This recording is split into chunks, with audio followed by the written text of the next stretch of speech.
الحمد لله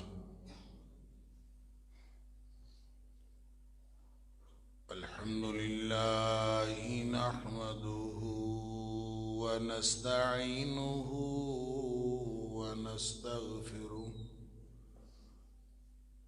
ونؤمن به ونتوكل عليه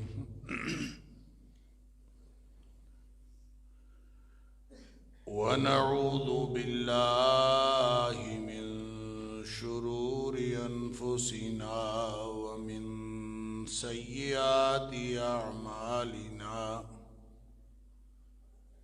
من يهده الله فلا مضل له ومن يضلل فلا هادي له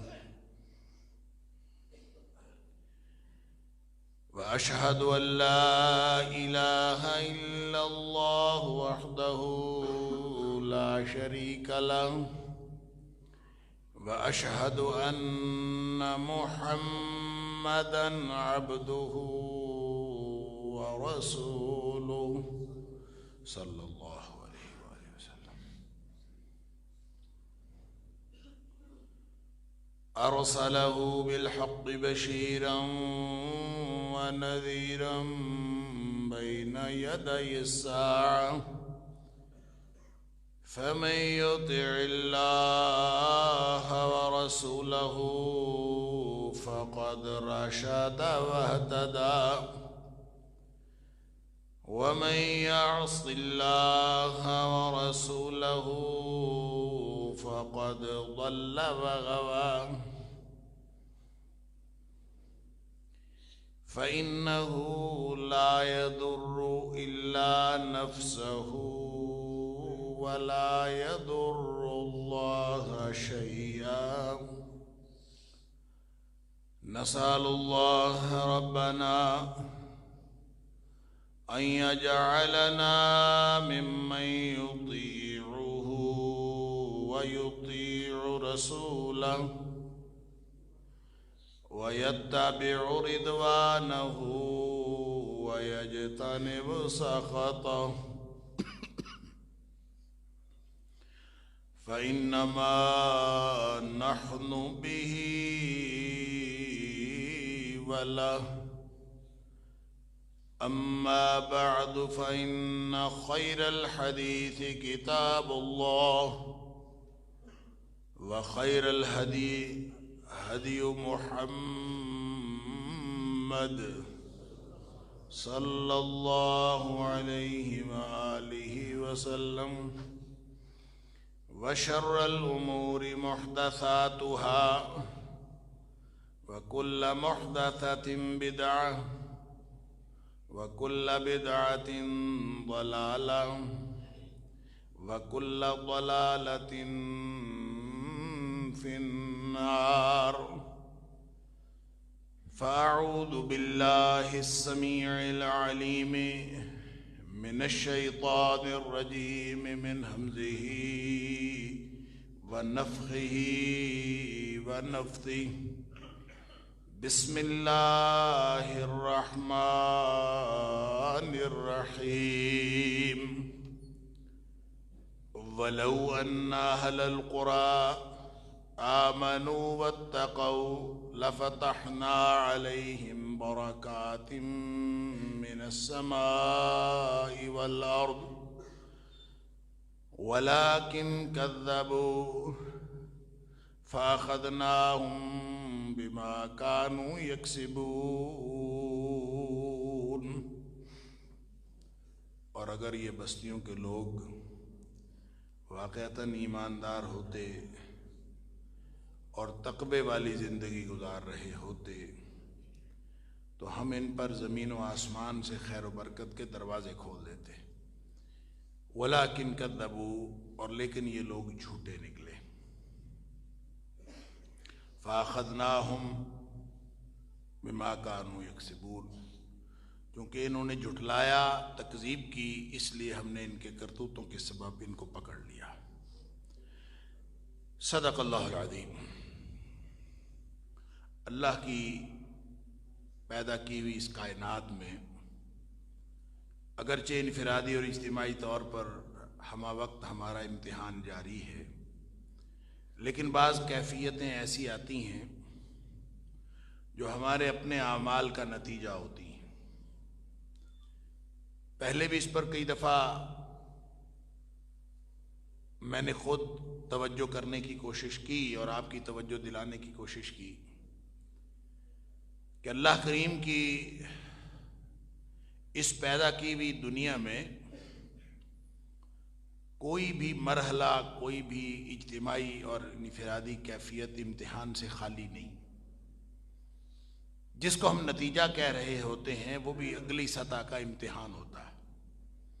لہذا جس کیفیت میں ہم ہیں اس کو ہم اللہ کی پکڑ کی کیفیت کہیں، اللہ کے غصے کی کیفیت کہیں، اللہ کی ناراضگی کی کیفیت کہیں، جیسا کہ اللہ نے خود فرمایا فَأَخَذْنَاهُمْ بِمَا كَانُوا يَكْسِبُونَ کہ یہ جو کچھ کرتوت کر رہے تھے اس کا نتیجہ یہی نکلنا تھا کہ ہم نے ان کو پکڑ لیا۔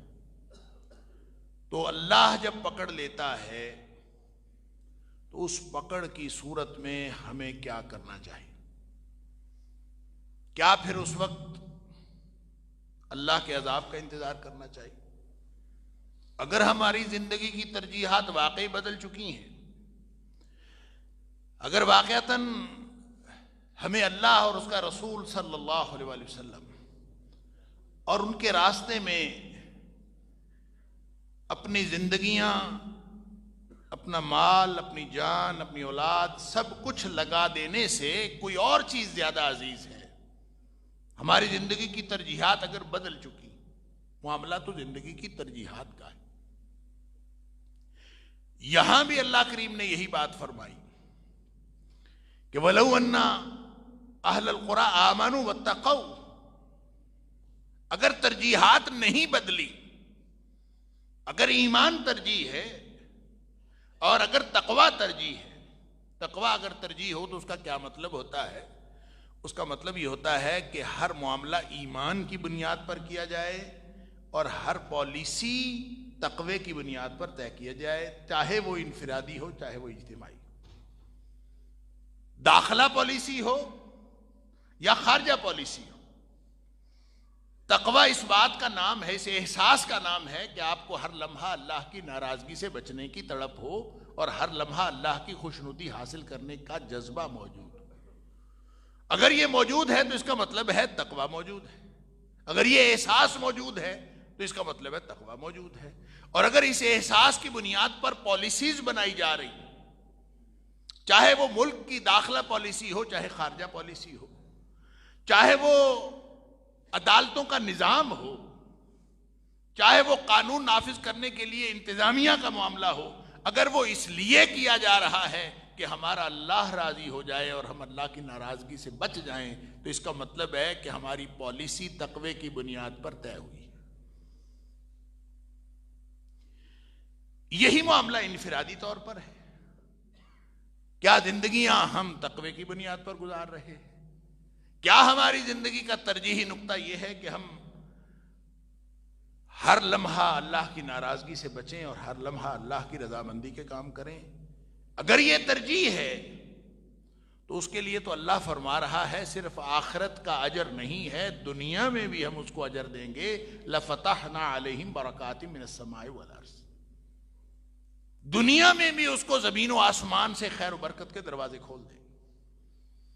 تو اس کا مطلب یہ ہے کہ جو شرط اس نے رکھی ہے وَلَوْ أَنَّ أَهْلَ الْقُرَىٰ آمَنُوا وَاتَّقَوْا، شرط اس نے رکھی ہے ایمان و تقویٰ کی، تو بنیاد ایمان و تقویٰ بنتا ہے۔ اگر ایمان اور تقویٰ بنیاد ہے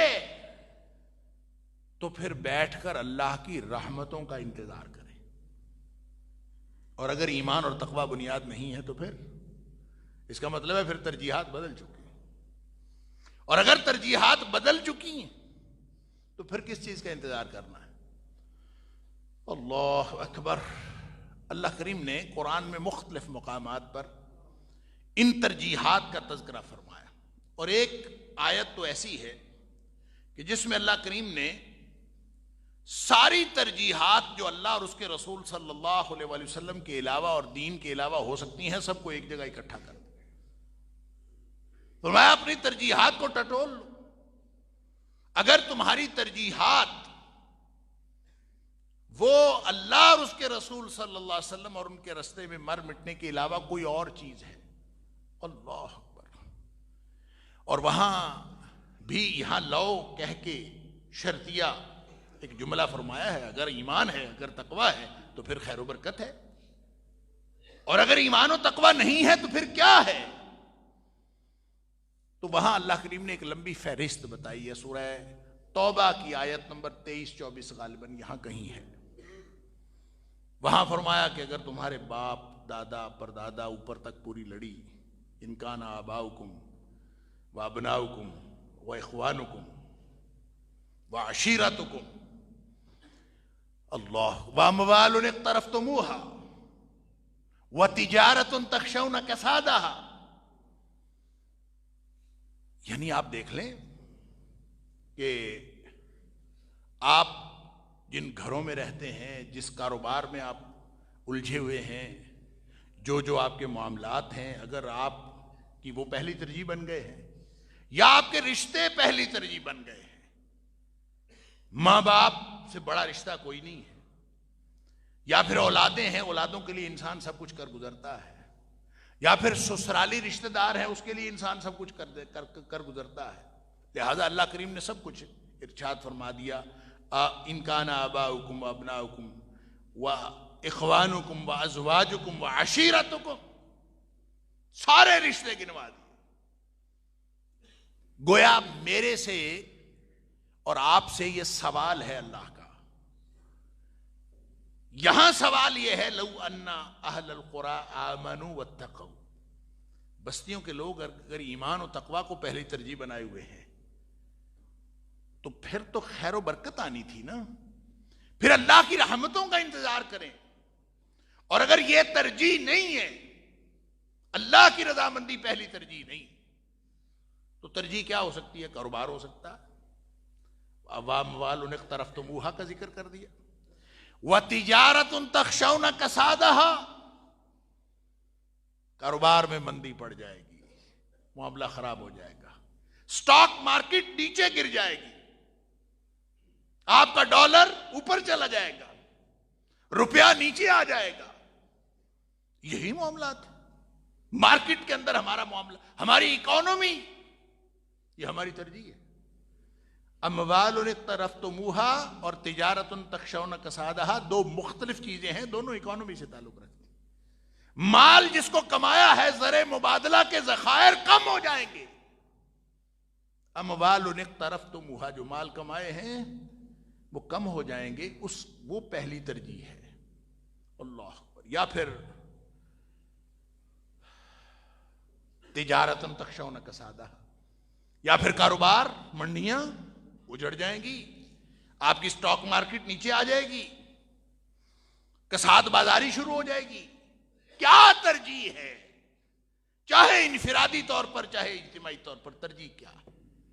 ہماری پالیسیاں بن رہی ہیں، اکانومی سنبھالو، اکانومی سنبھلنے سے سنبھل نہیں رہی، ایک گورنمنٹ گئی دوسری آ گئی، بلکہ اب تو جو آئی، ساری جو ملک کی جماعتیں تھی ساری سر جوڑ کے بیٹھ گئی، وہ اکٹھی ہو گئی، اکانومی نہیں سنبھل رہی، کیسے سنبھلے گی؟ وہ جو رہ گئی ہے، جو اس وقت اپوزیشن ہے، اس کو بھی ساتھ ملا لیں، اکانومی پھر بھی نہیں سنبھلنی۔ کیوں نہیں سنبھلنی؟ اس لیے کہ تم نے ترجیحات بدلی ہیں، اللہ کا قانون تمہارے اوپر دوسرا لاگو ہوگا۔ اللہ کے جو قوانین ہیں وہ ماننے والوں کے لیے اور ہیں، نہ ماننے والوں کے لیے اور ہیں۔ جو نہیں مانتے نا، ان کی وہ لگام ڈھیلی چھوڑ دیتا ہے، ان کی سٹاک مارکیٹ نہیں بیٹھتی، ان کا معاملہ خراب نہیں ہوتا، ان کی منڈیاں اوپر جاتی ہیں، اللہ اکبر۔ ان کی جو وال سٹریٹ ہے، وہاں سے جو پالیسی نکلتی ہے وہ ہمیں کامیاب لگتی ہے، وہ کامیاب اس لیے لگتی ہے کہ اللہ تعالیٰ نے ان کی لگامیں ڈھیلی چھوڑ رکھی، اللہ تعالیٰ فرماتا ہے وَلَا يَغُرَّنَّكَ تَقَلُّبُ الَّذِينَ كَفَرُوا فِي الْبِلَادِ، یہ شہروں کے اندر کافروں کا دندناتے پھرنا یہ تمہیں کسی دھوکے میں مبتلا نہ کرے.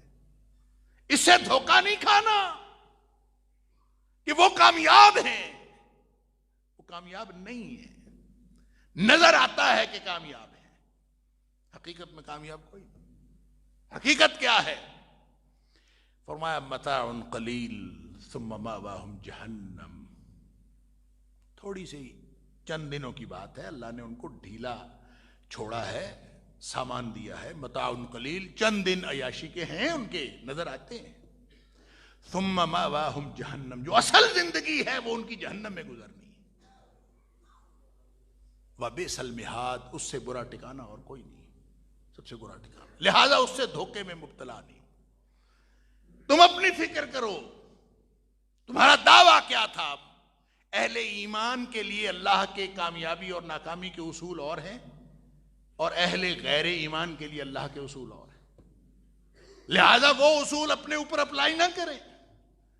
تم نے تو وعدہ کیا تھا اور اپنے وعدے کے خلاف تم گئے ہو. ولیکن کذبوا، پاکستان کا مطلب کیا؟ لا الہ الا اللہ. امریکہ نے تو نہیں نعرہ لگایا، یہ فرانس نے تو نہیں لگایا، یہ برطانیہ نے یا یورپی یونین نے تو یہ نعرہ نہیں لگایا. تو پھر جنہوں نے لگایا ہے جھوٹے تو وہ نکلے ہیں نا. تکذیب تو انہوں نے کی اپنے دعوے کی جنہوں نے یہ نعرہ لگایا ہے. جنہوں نے یہ کہا تھا، جن کے لیڈر نے کہا تھا اب اس پاکستان کو اسلام کی تجربہ گاہ بنانا چاہتے ہیں، جھوٹے تو وہ نکلے ہیں. انہوں نے اپنی ترجیحات بدلی ہیں. جن کی ترجیح تھی ہی وہ، ان کے تو معاملات نہیں. لہذا پہلی ترجیح کیا ہے؟ اگر تو ایمان اور تقوی ہے تو پھر انتظار کرو. اللہ فتحنا علیہم برکات من السماء والارض. پھر اللہ کا وعدہ ہے کہ ہم زمین و آسمان سے خیر و برکت کے دروازے کھولیں گے. برکت کا معنی پتہ ہے؟ اللہ فتحنا علیہم برکات من السماء والارض. ہم خیر کا لفظ ساتھ لگا کے اپنے آپ کو سمجھانے کی کوشش کرتے ہیں، وگرنہ لفظ وہاں برکت کا ہے. لفظ برکت ہے، اور برکت پتہ کیا ہوتی ہے؟ اللہ اکبر. برکت کے اندر دو معنی ہوتے ہیں. جہاں بھی آپ لفظ برکت بولیں اس کے اندر دو معنی ہمیشہ موجود ہوتے ہیں. ایک سراسر خیر، بھلائی، فائدہ، منافع، اور دوسرا معنی ہر وقت اس کا بڑھتے چلے جانا. خیر اور بڑھتے چلے جانا، خیر اور بڑھتے چلے جانا. برکت کے لفظ کے اندر نمو، بڑھوتری، نشو و نما، آگے سے آگے چلتے جانا، یہ برکت کے لفظ کے اندر شامل ہے. اسی لیے جب ہم کسی ایک دوسرے کو کہتے ہیں نا مبارک ہو، وہ لفظ برکت ہی تو ہے. ہم کہتے ہیں مبارک ہو. وہ یہ دعا کیا ہوتی ہے؟ یہ دعا ہوتی ہے کہ اللہ اس میں خیر کرے اور یہ خیر بڑھتی چلی جائے. پھر ہم کہتے ہیں کہ یہ گھڑی بڑی مبارک تھی. کیا مطلب؟ اس کے اندر ہمارے لیے کوئی خیر کا معاملہ ہوا، گھڑی بڑی مبارک تھی. ہم کسی کو کہتے ہیں تیرے لیے یہ مہینہ بڑا مبارک ہے، یا ہم کہتے ہیں رمضان کا مہینہ مبارک مہینہ ہے، شہر مبارکن، وہ برکت والا مہینہ ہے. کیا مطلب؟ کہ اس کے اندر اللہ کی طرف سے خیر، سعادت، رحمت نازل ہوتی ہے. اور کتنی نازل ہوتی ہے؟ کتنی نازل ہوتی ہے؟ بڑھتی چلی جاتی ہے. کتنی بڑھتی ہے؟ وہ چونکہ ذات ہی بابرکت ہے، وہ کہتا ہے تبارک الذی بیدہ الملک. یہ بادشاہ جو ہے جس کے ہاتھ میں ہر طرح کا اختیار ہے، اس کی برکت کبھی کم ہوتی نہیں، اس کی خیر کبھی کم ہوتی نہیں. وہ بڑھاتا چلا جاتا ہے. ہماری کیلکولیشن میں آ نہیں سکتی. ہم ویسے ہی اپنے آپ کو کیلکولیٹ کرنے کی کوشش کرتے ہیں. اس نے بھی ہمیں ہمارے دماغ کے مطابق سمجھانے کی کوشش کی ہے، وگرنہ ہماری سمجھ میں نہیں آتا. کہاں اللہ کی رحمت، اللہ کی برکت، کہاں ہم. ایک حدیث میں آتا ہے، نبی کریم صلی اللہ علیہ وسلم فرماتے ہیں رحمت کا لفظی معنی ہوتا ہے ڈھانپ لینا. جب اللہ اپنی خیر سے ڈھانپ لیتا ہے تو اس کو رحمت کہتے ہیں، جب وہ خیر بڑھتی چلی جاتی ہے تو اس کو برکت کہتے ہیں۔ تو ایک حدیث میں آتا ہے کہ نبی کریم صلی اللہ علیہ وسلم نے فرمایا کہ اللہ نے جب رحمت کو بنایا نا تو اللہ نے اس کو 100 حصے کر دیے، 100 حصوں میں تقسیم کر دیا، اور 100 حصوں میں تقسیم کر کے اللہ اکبر، جعل اللہ رحمتا 100 جزءا، 100 حصے بنائے، اور وَأَمْسَكَ عِنْدَهُ 99 جزءا، 99 حصے اللہ نے اپنے پاس رکھ لیے، وَأَنزَلَ عَلَى الْأَرْضِ جُزْءًا وَاحِدًا، اس میں سے صرف ایک حصہ زمین پر نازل کیا۔ 99 اپنے پاس رکھے ہیں، وہ بھلا کس کے لیے رکھے ہیں؟ وہ اہل ایمان کے لیے رکھے۔ 99 حصے اللہ نے اپنے پاس رکھے ہیں اور وہ اہل ایمان کے لیے رکھے ہیں جو اللہ تعالیٰ آخرت میں ان کو عطا کرے۔ اور وہ جو ایک حصہ ہے دنیا میں، جو کچھ ایک دوسرے کے ساتھ خیر بھلائی کا معاملہ، رحم و کرم کا معاملہ، جتنا بھی آپ دیکھتے ہیں وہ سارا اللہ کے اس رحمت کے 100ویں حصے کے سبب ہے۔ حتیٰ کہ مخلوقات جو ایک دوسرے کے ساتھ رحم و کرم کا معاملہ کرتی ہیں، اور رحم و کرم کی سب سے بڑی علامت ماں ہوتی ہے، اور چاہے وہ کسی جاندار کی ماں ہو، چاہے وہ انسانوں کی ماں ہو، ماں تو ماں ہوتی ہے۔ اور دنیا کائنات میں جتنے تمام خلائق میں سے جتنی مائیں اپنے بچوں سے پیار کرتی ہیں، وہ بھی اللہ کی رحمت کے 100ویں حصے کی وجہ سے کرتی ہیں۔ تو ابھی تو اس نے ہمیں صرف 99 حصے وہ قیامت والے دن اللہ نے اہل ایمان کو دینے ہیں۔ کافروں کے لیے یہی کچھ ہے جو کچھ دنیا میں ہے، لہذا اس سے دھوکے میں مبتلا نہیں ہونا۔ وَلَوْ أَنَّ أَهْلَ الْقُرَىٰ آمَنُوا وَاتَّقَوْا لَفَتَحْنَا عَلَيْهِمْ بَرَكَاتٍ مِّنَ السَّمَاءِ وَالْأَرْضِ، زمین پر بھی خیر و برکت عطا ہوتی، آپ کو برکت ملتی۔ برکت ملنے کا مطلب کیا تھا؟ برکت ملنے کا مطلب یہ تھا، اللہ اکبر، کہ آپ کی ایک ایک ڈیل خیر کا باعث ہوتی، ایک ایک پالیسی خیر کا باعث ہوتی، اور جب وہ خیر کا باعث ہوتی تو اس کے اندر وہ خیر بڑھتی چلی جاتی، یہ برکت ہوتی۔ لہذا آپ کی گیس کم ہونے کی بجائے بڑھتی، آپ کی گندم کم ہونے کی بجائے بڑھتی، آپ کا پانی جو اللہ نے نیچرل ریسورس دیے ہیں، سارے کے سارے نیچرل ریسورسز، جب اس میں اللہ کی طرف سے برکت پڑتی تو یہ ہمیشہ ہر لمحہ بڑھتی چلی جاتی، کبھی کم نہ ہوتی۔ ہم اس زرعی ملک کے اندر بچپن سے پڑھتے ہیں، زرعی ملک، گندم امپورٹ کرنی پڑ رہی، گیس ختم ہو گئی، ذرائع، وسائل، نیچرل ریسورسز، لگتا ہے کوئی بڑی غلطی ہوئی ہے، وگرنہ اس کا تو وعدہ ہے، شرط رکھی اس نے، آمنوا واتقوا، تم یہ کام کرو، ایمان کو بنیاد بناؤ، واتقوا، ایمان ہو اللہ اور اس کے رسول صلی اللہ علیہ وسلم پر، اور ترجیح کیا ہو؟ پالیسی بناتے وقت آپ کی ذہن میں ترجیح ہو کہ کہیں میرا اللہ راضی، کہیں میرا اللہ ناراض نہ ہو جائے، میں نے تو اللہ کو راضی کرنا، یہ خطرہ دل میں رہے ہر پالیسی۔ یہ بات صرف اجتماعی طور پر حکومتی پالیسیاں بنانے کی نہیں ہے، انفرادی طور پر اپنے ہر عمل کی پالیسی سے لے کر حکومتی پالیسیوں تک ہے۔ اگر یہ ہے اور اگر یہ ہوتا، لَفَتَحْنَا عَلَيْهِمْ بَرَكَاتٍ مِّنَ السَّمَاءِ وَالْأَرْضِ، تو پھر برکت کا، اللہ کی طرف سے خیر و برکت کا انتظار کرتے، زمین بھی سونا اگلتی، آسمان بھی تمہارے لیے رحمتیں نازل کرتا۔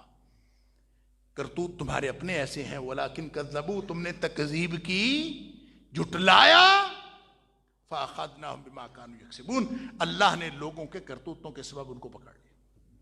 اب ہم پکڑ میں ہیں، پکڑ میں ہیں تو اس کا مطلب ہے ہماری ترجیح ایمان اور تقوی نہیں تھا۔ ایمان اور تقوی ہوتا تو ہم پکڑ میں نہ ہوتے، اور اگر پکڑ میں ہیں اور ایمان و تقوی ہماری ترجیح نہیں ہے تو پھر ہماری ترجیح کیا ہے؟ اس کے بارے میں اس نے سورۃ توبہ میں فرمایا ہے یا تو رشتے بچا رہے ہو، یا مال بچا رہے ہو، یا کاروبار بچا رہے ہو، یا گھر بچا رہے ہو. وَمَسَاكِنُ تَرْضَوْنَهَا، جنت نظیر گھر بھی تو ترجیح ہوتی ہے نا. میرا گھر بچ جائے بس، دنیا تباہ ہوتی ہے تو ہو جائے، میرا گھر بچ جائے.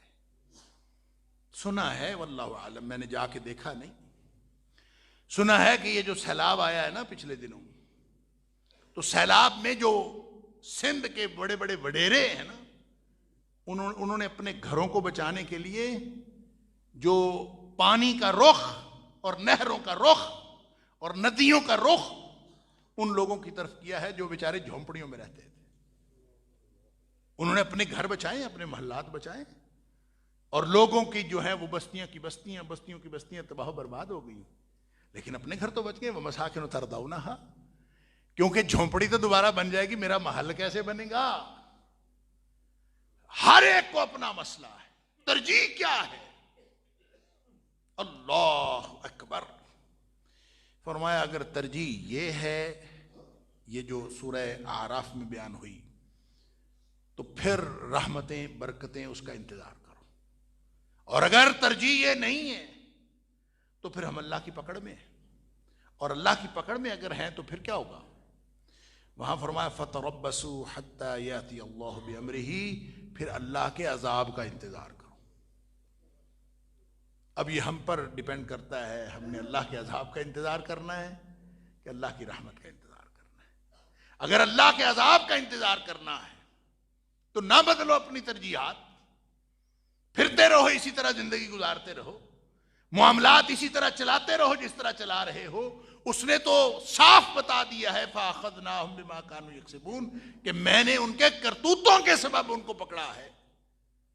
یا پھر وہاں فرمایا ظہر الفساد فی البر والبحر، سورہ روم کے اندر ظہر الفساد فی البر والبحر، خشکی اور تری ہر چیز کے اندر فساد اور بگاڑ پیدا ہو گیا، سب کچھ ختم ہو گیا، کچھ پلے نہیں رہا. اللہ اکبر. خشکی اور تری سب ختم ہو گیا. یہ جو برکت آتی ہے نا، یہ برکت ہماری سیانف سے نہیں آتی، یہ برکت ہماری ڈیلنگ سے نہیں آتی، یہ برکت اللہ کی رحمت سے آتی ہے.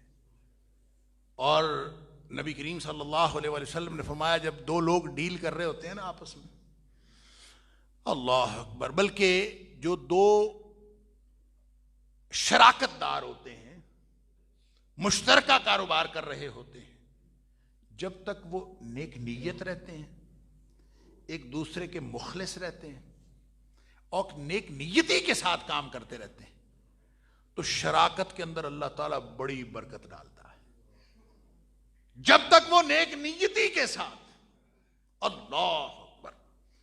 اور جو ہی ان کے دل میں بدنیتی آتی ہے، وہ کسی ایک کے دل میں آئے یا دو کے دل میں آئے یا چار کے دل میں آئے، کوئی ایک بندہ بدنیت ہو جائے، اللہ اکبر. نبی کریم صلی اللہ علیہ وسلم فرماتے ہیں محقت لہما برکت بیہما، ان کی اس ڈیل کی برکت مٹا دی جاتی ہے، اٹھا لی جاتی ہے برکت. محقت لہما برکت بیہما، وہ برکت ہی اٹھا لی جاتی ہے. کون اٹھاتا ہے؟ اللہ اٹھاتا ہے. محقت لہو، اٹھا لی جاتی ہے. کیا مطلب؟ برکت تو آتی ہے آپ کی نیت سے، برکت آتی ہے آپ کے اخلاص سے، برکت آتی ہے آپ کی ترجیحات سے. اور اگر آپ نے وہ ترجیح ہی نہیں بنائی، لو ان اہل القرى آمنوا واتقوا، ایمان اور تقوی اگر ترجیح نہیں تھا تو یہ ایمان اور تقوی کو ترجیح بنائے بھائی. اگر تو اللہ کی رحمت لینی ہے اور اللہ کی برکت لینی ہے تو پھر اس کو ترجیح بنائے. وگرنہ اللہ فرماتا ہے کہ یہ جو بگاڑ پیدا ہوا ہے خشکی اور تری میں، یہ سب کچھ ہمارے ہاتھوں سے نکل گیا. اللہ اکبر. ظہر الفساد فی البر والبحر بما کسبت ایدی الناس، یہ میرے اور آپ کا، ہمارا اپنا کیا دھرا ہے، ہم نے خود گڑبڑ کی ہے. بیٹھ کے دعائیں کرتے ہیں اللہ سے، شکوے ہوتے ہیں اللہ سے، گلے آتے ہیں اللہ سے، دل میں خیالات آتے ہیں پتہ نہیں اللہ ہمارے ساتھ کیا کر رہا ہے. کیوں؟ وہ کیوں نہ کرے. تمہارے کرتوت ہی ایسے ہیں. ظہر الفساد فی البر والبحر بما کسبت ایدی الناس. اللہ اکبر. فرمایا کہ یہ پھر یہ جو کیا ہے نا، یہ لیذیقہم بعد الذی عملوا، ان کے کچھ اعمال کا بدلہ چکھانے کے لیے دیا ہے. میں تو یہ آیت جب بھی پڑھتا ہوں، یہاں جمعے میں کئی دفعہ ذکر ہوئی، شکر کرنا چاہیے ہمیں. یہ آیت سن کے بھی شکر کے جذبات پیدا ہونے چاہیے. کیا کہ اس نے یہ نہیں فرمایا کہ تمہارے کرتوت ایسے تھے تو میں نے تمہارے اوپر عذاب نازل کر دی. عذاب نہیں اس نے ابھی نازل کیا. اللہ اکبر. وہ فرماتا ہے لیذیقہم بعد الذی عملوا، تمہارے کچھ اعمال کا کچھ بدلہ چکھانے کے لیے تمہارے ساتھ یہ صورتحال کی. تھوڑا سا ہلو گے، تھوڑا سا زلزلہ آئے گا تو شاید واپس آ جاؤ. لعلہم یرجعون، شاید کہ یہ لوگ واپس آ جائیں. امید بن جائے گی کہ شاید واپس آ جائیں. اور جن کو جھٹکا بھی کوئی فائدہ نہیں دیتا. اللہ اکبر. وہ پھر منافق ہی ہوتے ہیں. اللہ تعالیٰ معاف کرے. ایمان کی پھر رمق بھی دل میں نہیں ہوتی. اللہ تعالیٰ نے سورہ توبہ میں فرمایا وَلَا يَرَوْنَ أَنَّهُمْ يُفْتَنُونَ فِي كُلِّ عَامٍ مَرَّةً أَوْ مَرَّتَيْنِ. یہ منافق ہیں ایسے لوگ جن کو سال میں 1 یا 2 دفعہ جھٹکا دیا جاتا ہے. ثم لا يتوبون ولا هم يذكرون. پھر بھی واپس نہیں آتے، نہ نصیحت پکڑتے. اگر ایسا ہے اللہ تعالی ہمیں نفاق سے بچائے، اللہ ایمان نصیب فرمائے. تو بچاؤ ایمان سے ہے بھائی. وَلَوْ أَنَّ أَهْلَ الْقُرَىٰ آمَنُوا وَاتَّقَوْا لَفَتَحْنَا عَلَيْهِمْ بَرَكَاتٍ مِّنَ السَّمَاءِ وَالْأَرْضِ. ایسا کرتے ہیں میں اور آپ، ہم سب آج اللہ سے وعدہ کر لیتے ہیں. آج اس لمحے اللہ سے وعدہ کرتے ہیں کہ اللہ گزشتہ زندگی میں جو گناہ ہو گئے تو معاف کر. لیکن آج ہم تجھ سے وعدہ کرتے ہیں کہ ہم اپنی زندگی کی پہلی ترجیح ایمان اور تقوی کو بنائیں. ایمان اور تقوی پہلی ترجیح. کیسے بنتا ہے ایمان اور تقوی پہلی ترجیح؟ پہلی تو بات یہ ہے کہ ایمان مان لینے کا نام ہے، ایمان جان لینے کا نام نہیں. ہم مان لیں جو اللہ نے فرمایا، اس سے سچی بات اور نہیں ہو سکتی. جو بات اللہ کے رسول صلی اللہ علیہ وسلم نے فرما دی، اس سے سچی بات اور کوئی نہیں. یہ پہلی ترجیح بنانی ہے کہ آئندہ آج اس لمحے کے بعد میرا جس سے بھی تعلق ہوگا وہ ایمان کی بنیاد پر ہوگا. ایمان کی بنیاد پر رشتے ناتے، ایمان کی بنیاد پر کاروبار، ایمان کی بنیاد پر نوکریاں، ایمان کی بنیاد پر پڑھائی، ایمان کی بنیاد پر ہر عمل. لوگوں کے ساتھ تعلق رکھے، ایمان کی بنیاد پر رکھے. ایک بات جو میں نکاح کے موقع پر کہا کرتا ہوں کہ نبی کریم صلی اللہ علیہ وسلم نے فرمایا کہ رشتے دین کی بنیاد پر کیا کرو. اور دین کیا ہے؟ دین یہی ہے کہ آپ یہ دیکھیں کہ وہ کتنا ایمان والا ہے اور کتنا دین پر عمل کرتا ہے. لڑکی کا رشتہ لینا ہے، فَاظْفَرْ بِذَاتِ الدِّينِ تَرِبَتْ يَدَاكَ. کہ لوگ رشتے اس وجہ سے بھی کرتے ہیں کہ خوبصورتی ہے، دیکھ لینا کوئی حرج نہیں ہے. مال دیکھ لینے میں بھی کوئی حرج نہیں ہے، اور یہ دیکھنے میں بھی کوئی حرج نہیں ہے کہ کسی اچھے خاندان سے ہو، لیکن ترجیح دین کو ہو. فَاظْفَرْ بِذَاتِ الدِّينِ تَرِبَتْ يَدَاكَ. تیرے ہاتھ خاک آلود ہوں، دین والی کے ساتھ کامیابی حاصل کر. ترجیح پہلی دین کو ہونی چاہیے. لڑکے کا رشتہ دیکھنا ہے، فرمایا گھر میں کوئی آ گیا رشتہ لینے کے لیے، بہن بیٹی کا رشتہ آیا ہے، دیکھو اس کا دین کیسا ہے، اس کا اخلاق کیسا ہے. باقی نوکریاں شوکریاں دیکھنی ہیں دیکھ لو، وہ بھی کاروبار بھی دیکھ لو، سب کچھ دیکھ لو، خاندان بھی دیکھ لو، لیکن پہلی ترجیح کس کو دینی ہے؟ دین اور اخلاق. فرمایا من ترضون دینہ وخلقہ. جس کا دین اور اخلاق اچھا ہے فزوجوہ. اپنی بہن بیٹی کا نکاح کر دو. اور اگر نہیں کرو گے نا، الا تفعلوہ، اگر پھر بھی نہیں کرو گے، تکن فتنۃ فی الارض وفساد عریض. زمین میں فتنہ پھیل جائے گا اور بہت بڑا بگاڑ پیدا ہوگا. اس بہت بڑے بگاڑ، یہ بے سبب نہیں ہے بگاڑ. یہ جو دنیا میں فتنے پھیلے ہیں یہ بے سبب نہیں ہے. ہم نے پہلی ترجیح ایمان کو نہیں بنایا. لہذا وہ بات جو میں بار بار کہا کرتا ہوں کہ سورہ کہف نبی کریم صلی اللہ علیہ وسلم نے فرمایا کہ دجال کا فتنہ جو آدم علیہ السلام سے لے کر قیامت کے وقوع پذیر ہونے تک روئے زمین کا سب سے بڑا فتنہ ہے، اس سے کسی نے بچنا ہے تو سورہ کہف کی پہلی 10 آیات بچائیں گے. اور پہلی 10 آیات کہاں ختم ہوتی ہیں؟ وہ بھی ایمان پہ ختم ہوتی ہیں. ام حسبت ان اصحاب الکہف والرقیم کانوا من آیاتنا عجبا اذ اول الفتیۃ الی الکہف فقالوا ربنا آتنا من لدنک رحمتا وہیئ لنا من امرنا رشدا. کہ یہ غار میں آ کے جو چھپ گئے تھے وہ محض ایک ہماری نشانی نہیں ہے، بلکہ وہ قیامت تک کے لیے ایک پالیسی ہے. پالیسی کیا ہے؟